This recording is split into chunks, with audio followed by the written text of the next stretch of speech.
Ralphie is back, but this time he's the daddy.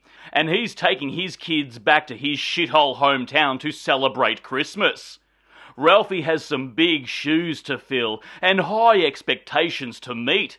So deck the halls with nostalgia in A Christmas Story Christmas. Hello there, you loose units, and welcome back to another episode of Spicy Boy Reviews. I'm, of course, your host, Andrew Iles. That's right, it's our third Christmas movie for the lovely month of December, and here we have a sequel to a movie 39 years later after the original. Take that, Top Gun Maverick! This film is directed by Clay Catus, who's known for directing the Angry Birds movie and one of my favourite Christmas movies in recent past, The Christmas Chronicles. Little Ralphie is all grown up, and he has a family of his own with a son and a daughter, and his hottie wife.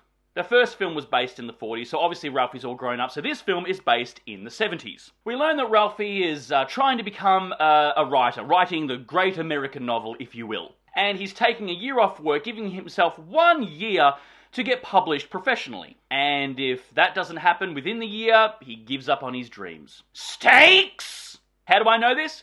Because the movie told me. Literally. That's right, we get the same voiceover / narration from the original film here.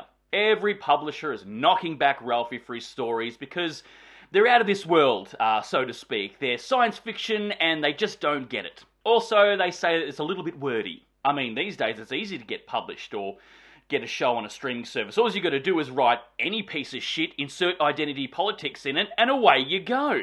However, he gets an unfortunate phone call from his mother, finding out that his father has passed away.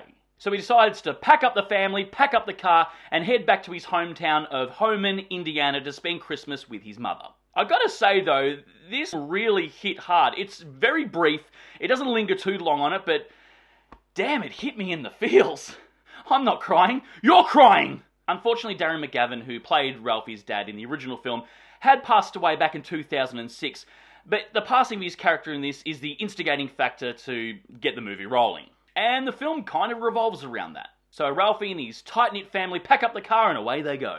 They arrive back at Ralphie's house, back from his childhood, back from the original film, and they're greeted by Mummy Poos here, who is played by not Melinda Dillon. Melinda retired from acting many, many years ago, so now the role is played by Julie Haggerty, aka the chick from Aeroplane, or Flying High, depending on where you live.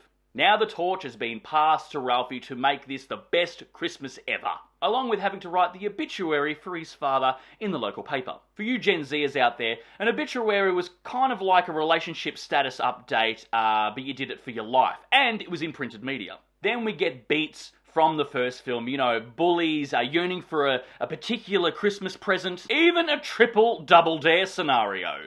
The original characters all show up here, and yeah, they do a really good job. The film is full of mishaps, slapstick humour, and showing you point of view through the eyes of a family in lower middle class, middle America. As aforementioned, the film is based in the 70s, 1974 to be precise, but thank God it didn't look like an Anchorman or Wet Hot American Summer Nightmare.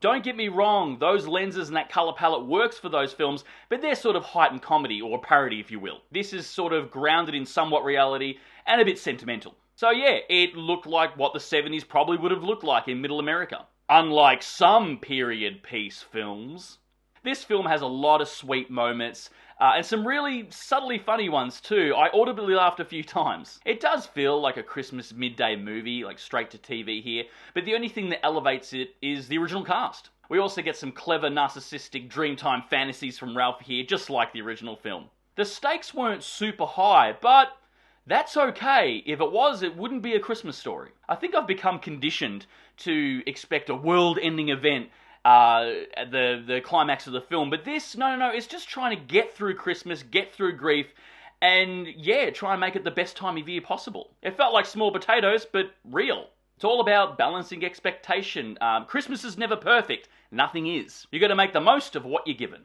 It's also a passing of the torch, this film, as well, making Ralphie now the head of the table.